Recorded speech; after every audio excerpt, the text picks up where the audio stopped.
Tambira pamberi pedera mambo kutasi. Tambira pamberi pamambo kutasi. Yesu tezi kuchukua Chopari ndiye pachabatwa nemoto kanyi chabatwa nemisi mari batsiro ngani batsiro msuru changamire msuru makukuta ina yelenge uyu ndimaiguru wangu ndinonzinyenza ikandiyo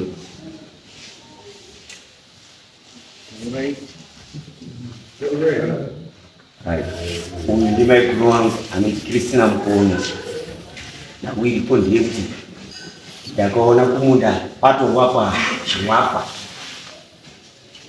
ndinotore shoti hangu ndokutaura zvakanaka banana vanachikanya makona vangaenda kupa Major Street kuti chivakwa munda nemadzitateguru angu chiro chacho Kristina ndiyanga atengesera shamwari apari muroho mukoma wangu akashaika Poenda kwa Major Street akanditi enda kwa mambo unotanga kwa Sabhuku enda pashi uenda kwa mambo wakaenda dressing yakaita zvisi ichidiwa wakangoti amunda wake wakangoti munda wake Kristina ndozvaakangokwanisa kutaura anozotarisa kutaura kuti wakatengeswa Kristina ndiani kwauri ndimaiguru wako ndimaiguru iwe uri kuti kuna ndewani inini handisi kuda kuti utengeswe chiti kuti iwe kuna ndewani munda ndeye madzitateguru tateguru ani madzisekuru angu sekuru wako akiyo aiwa wakafa haitengesiba ndozvandoramba aiwa iwe unopa condition iri kumuna nemunda aiwa regai ndinyatso kuti pedzeredzi munyatsonzwisisa zvakaitika ndezvodayo maiguru wangu akaramba asangana aine chikombo baaenda baazodzoka mukoma wangu afa baangomuchema chete baatobuda zvazve dzinodzadzikana kuti apowo tete mvura yekuti tete awa mvura iyi chete aipa mvura sei iye akangaramuka baenda baazodzoka akuti ndida kugarira umba yangu ndikatoenda ndikanetsana naSabhuku panhau iyoyo kuti Sabhuku ini hangu munhu ini handimuziva pamberi pake zviri pachena ndikati ini handimuziva kanzi ada kugarira chiki umba yake nditongu anga achipuwa chine mupenyu iye akamusapota bati ndinoda kugarira umba yangu 3 room yangu ndosichizoona gore rapera pakutowapa kumunda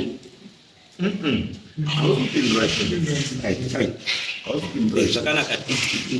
ndati inini Kristina murume wake anga asiri mwana wamushoma mukoma wangu ndiye murume wake ndosaka kuti mukoma wako ndiye murume wani waKristina panogara Kristina handipo paigara ine murume wake haungori musha wari wanga usina kuwaka painga pakavakwa anga akawaka ndiani ndiKristina naDouglas saka pawanga wakakandipawo aiwa musha wani ndizo zvokuti pawanga wakawaka ndipawo izvozvo Kristina nemurume wake vane avana Kristina ane vana vake kumba kwa ndati Kristina mukoma wako vane avanawo Kristina mukoma wako vakazopa mukoma wako wanga vachiri wese vanga vasisiri wese ndonyedza kuda ndodzikidzwa ndosaka ndikupima saka isusu tatoidzwa nyaya chikadaro Kristina Nini nakarora nemurume wangu mu1976 saka ndarora nemurume wangu pa1980 ndakavamwa ndikubvira mumapurazi zvinonetse pakambopa meneja basa asina anga asina kuaka kubva kwake Saka takazotorwa chizo ndikaenda kocheka meno kwausokwa kuenda padundo wakamutei manager murungu yakatoenda kuchii saka tazobvaiko kumanager akatora dare reshe kusomi akati uyai please mapota munhu yega yega gadini ndaende kotsvaka ruseve nakisaizvaita manager anga asina chi anga kamuchemera kuchua 1980 nonda wakaunga nemuuyani 1980 takawaka 1980 ndiyo tawakaumba yedu yekutanga murume wangu akatanga kusenza pasamugere panachamba kuda ndopanga kusenza pamajamba murume achiri mupenyu mamuchiri mese tatiri kese murume wangu tatiri kese nemurume wangu amunomborambana nemurume atinamborambana nemurume wangu izvo ndito nemauitisa kuti mungezwa musadairi mungezwa murume wangu yakatotenga box mary george ndenyakutotitakura tikaenda kureserve nemurume wangu takatotenga kuika murume wangu anombofanira karambana nemurume wangu yanditoda mary george angati aitoti chokwadi mungezwa choda angati pamiti pawi pabhuya aitoti chokwadi izvo zvese zvekuti manager wazoti tikuda chokwadi ubva pamunhu chamunoziva because wakadzi wakawanda mazuva ano wanika chitsotsi kawarikuti wane chitsotsi chekuti anenge akarambana nemurume iye achigara kwake murume achigara ega asi musi unozi murume wafa mukadzi anodzoka ndiye ada kugara pabonde semukadzi wemunhu semunhu akadzi mwana agara pabonde zvirango zvese zvaakuda mai mukadzi wemufi akutomira ende mufi achienda panogwewa hembe wanhu wafunga kuti munhu uchaenda wotona munhu achatoendi wakutopfusa moto mukicheni ine ndambofa ndakarambana murume wangu apo utondinyepera kwaruta muru ndo nyaya yakatawa kuti kwadhisi nyaya yakapinda kuti kwadhisi yaenda kwadhisi asi nyaya ikaenda kwadhisi yaenda kwadhisi inini ndakachiti ndine chirwere chemadziso nechekuzaridzwa saka ndakazoti kamunda ke ndakapiwa ine mondo ndairime ndikatarika ndodii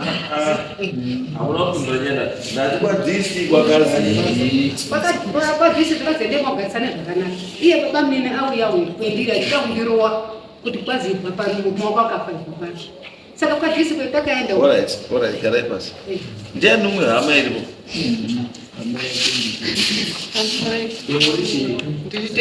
nditete murume wake ndio firstborn mbameni mejurika ndiyero hakadzi yenyumba yakafa akachinaye mukadzi kusaziva kwamabasa asi mukoma wangu akazi akatofarida kungoti munhu wacho hapana wangu washirawo wese kubasa mukati wako wachiri wese kubasa kuti tatisiripo padhuze ndosakana wako wachiri wese zvatopera kana musi kutoziva ilimidza hamusi kuziva wanga wachiri wese so is your way that is your way hamungamiri tete muto ndobvunza kuti wakadzeswa vari munomu makarara nevari mwenyu nezuro munomu warume wari kundotaka kuti noakana hawana unoziwei akarariwa naye ndiwe anoziya munhu akarara naye ndiye ndoda chinhu tapupure saimimi zvei zvamuta kuti hatichaisi kuziva asi wanga uri kubasa wanga uri wese muri utika kuti kubasa wanga uri wese kana wanga uri wese kubasa wanga uri wese asi nyaya yenyu chaiyo ndaiona paipo nyaya yenyu chaiyo ndekuti hama yenyu yakafa neuyu pasina mwana munganzvenga mukaita sei nyaya ndeyekuti uyu murume akafa neuyu hapana mwana saka alright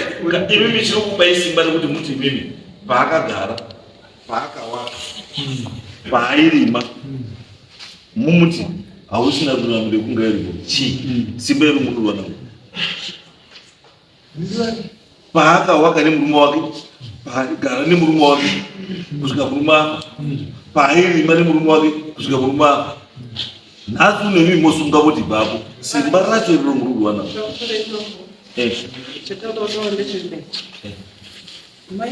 mbuya dachifa baba wangu akaenda wakadzoire indiro kwa maikuru ndo kwa mainini mbuya dachiona kuti anoita zvekurima haachagoni kurima akabva apa mai wangu munda apa mainini mai awa munda vasheya warora wake abva kusara kurima munda wamai wangu handiti sewani munda wacho wamai wangu ndingatoti mbuya wakangosara mati mai wenyu wakagowa minda mbuya akabara baba akasiya gowa wakagowa warora wese nechi saka uyu wake ndeupi angasipoba aigowa mai wangu na mai wangu wasekuru wangu ndati uyu wake angastoripo pakambuya dupakachikwa wamasatu wangu anobvira kuwamunda murume wake ari murume wake asata aimi mukoma angasina nemunda chaigona kuya kushungurudza mai mukoma angasina nemunda chaigona iwe konesa mabasa naitete chete ndinobva kutaura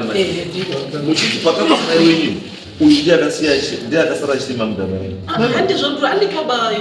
matatumiriza mutatumiriza nokutaura kuti uyu pambuya paakafa uyu ndiye akasara chirima mudama saka pamaitiwe akasara chirima uyu apa ndiani wamati makasara chirima muda wambuya pakafa mbuya ndiani akafa mai wangu akasara munda yamati akasara chirima muda wamaindia akasara chirima ndiyeno kananga chirima iye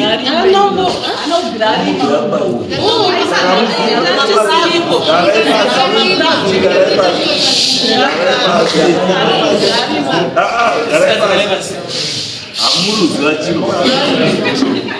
nese hamuruziva chiro imi muri ani muri ani ndini gotwere mba nebiso muri goti saka imi ndoziva kudarika sisi imi vikadoko ndotoziva noti ndairima munda wacho saka muri pamairima uyangasipo wanga wari saka hazivi manjima akuziva aiwa tinobatsirana watomuti hauzivi aiwa ndati awa mai ava angasingarimi munda waigara uyo wati wairima angasingarimi sisi mukuru wati wairima iwe gotwe ndowati angasingarimi aisarima ndindaigara namaini uye titorima uyaigaripi awaigara nambuya waigaripi vaigara nambuya pamba pedipo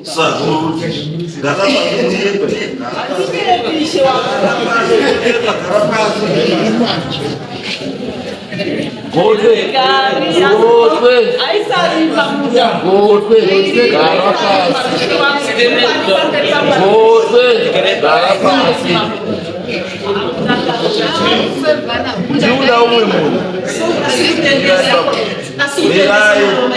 mirati ndiuda umwe munhu asiri awo haikona ndiuda umwe munhu asiri mimi ndiuda kana sekuru wana sekuru chaivo kwakabva mbuya ndiwa ndiuda iwo because apa maurwa ashanjedzana mai wenyu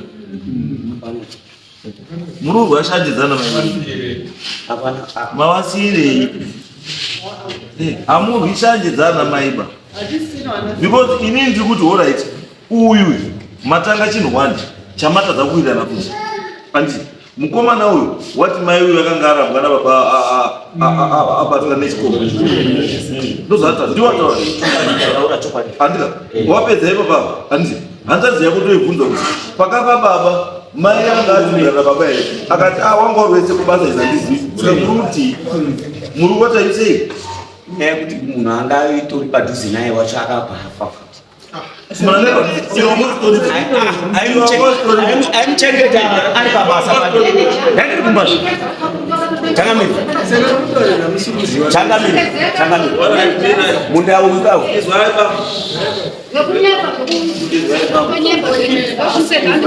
Buya nyara izwaiva kuma tiri kuda chokwadi chinotiendesa mberi. Muruzwa handina chandobhirika kukati muri watatu watiri murutanga kutokwidzana mega muri watatu munotokwidana mega muri watatu asi mauya muchiri mese munoita gere asi mautanga kutokwidzana mega chamuda pakati penyu amuda ndibhirivhi ndiani ndiruda kana mwakidzana nanoziva kuti uyu mai uyu pakafa murume wake akachigara nemurume wake imii muri kuti mai vanga karamba kare ende mai uti andandipa murume wangu ende sisi ava wataura kuti mai aigara nababa vake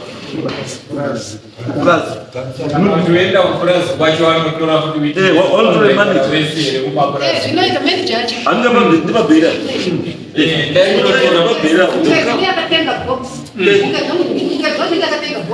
manager akazi motika hiyo perekeza mungu wako tikaenda naye manager akafika katoraro hapo mambo yote manager atatoa umo utikana kwa kile fani yote mimi na wakazi wote ibiwa na wakaputsa pamwe makawaramba wewe kudaika makafa mkopo pamwe maidiwa mati pamwe makawarundiwa anotogara pakuti basi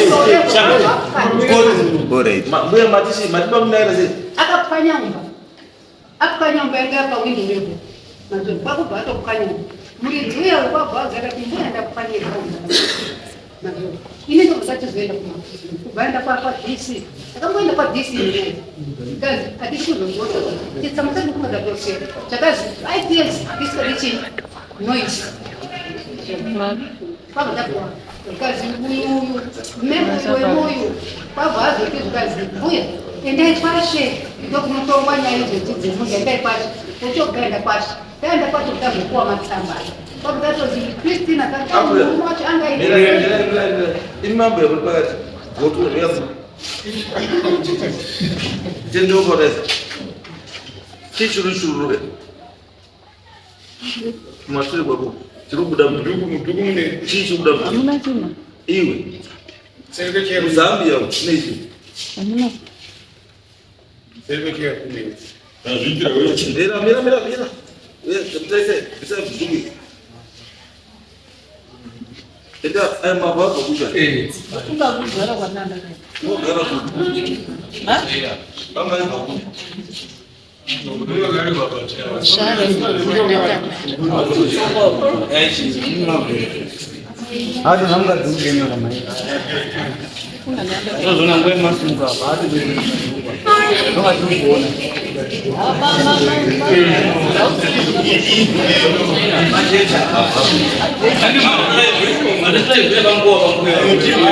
makana unaenda unatora bambo this is me kana asma jeja ba asma jeja ba anima jeja ba jeja ba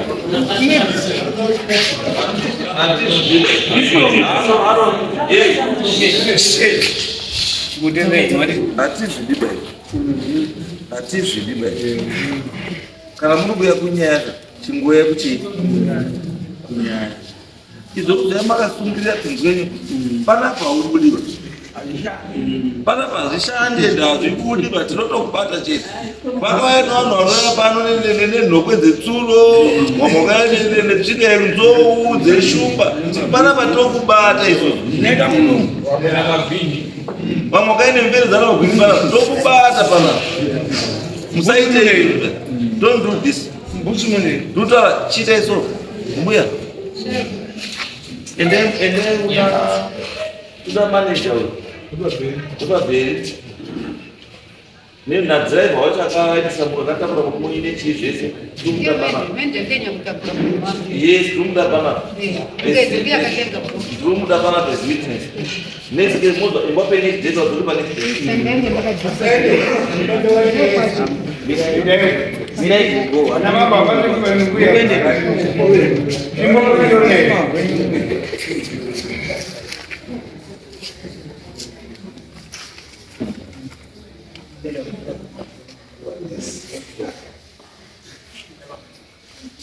Christina ndiye mbuya ndiye akazi naishesa ndisamanga aruti munhu andiwa mbuya saka chidzoka modzoka next court date mbuya mwana witness because chandisi kuda ndechekuti hamudzingi munhu panzvimbo yake yaakasiyirwa nemurume wake muchida kushandisa mareasons asiriwo. Muri kutaura kuti mbuya uyu akabatwa nechikomba. We are going to prove that kuti kana akadzingwa nemurume abatwa nechikomba tichazviprova. Saka zviprova ataura nyaya iyoyo ane mhosva yedefamation. Kechipiri hatidzingi vanhu nekuti havana kuzvara vanhu. Munhu kana akaroorwa nemunhu akaroora nemunhu wake wakatadza kuita mwana haisi mhosva. Munhu iye haurawi. Hamutore nemunhu upfumi hwakaita nemurume wake just because haana mwana. It's wrong. Chendai dzokai next court.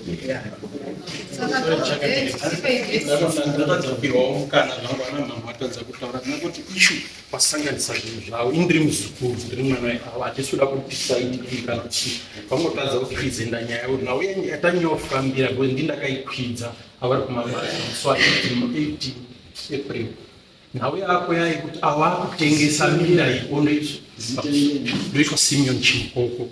ndiri mwana weava nhau vakavangotadza kukwizenda nyaya yavo yatanyofambira yaikuti minda iya manje awakutengesa watotengesa pane vanhu 3 ndo nhaka yanyotunza kuno kwatadza zvavo kuprezenda nyaya yokunyatsa kupanga kwakatangira nyaya kubva pavanga vachiti ndosaka muzukuru zvakataura daya wachitaura zvakanaka kuti nyaya yedu ndekuti mai wari kupamba asi dambudziko namai ndoda kutengesa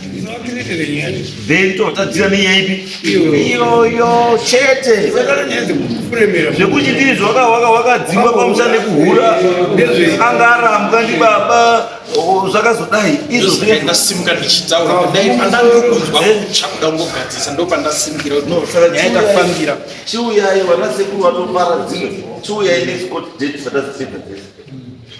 because basa rangu kuchengetedza idzo shirikadzi idzo ndodzida maningi. Saka ndikatoona dziri kushaishirwa mwoyo wangu wafare zvakanaka because right now chiimagine kuti haana mwana haana murume anomusevhawo ndiani anomira naye kusaidi kwake ndiani when the whole family is against him anomira kusaidi kwake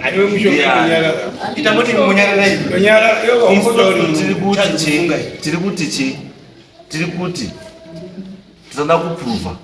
kuti zveshuwa mbuya pawakazopawo minda pakafa murume wavo wanga wachiri here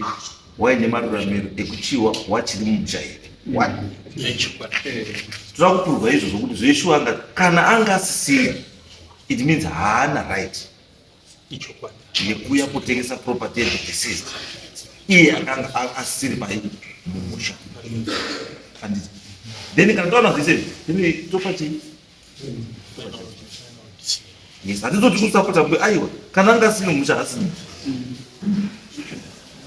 munhu anotongwa nemhosva dzane saka ngasanga next court date manager ngauyo Sani sipo topiwa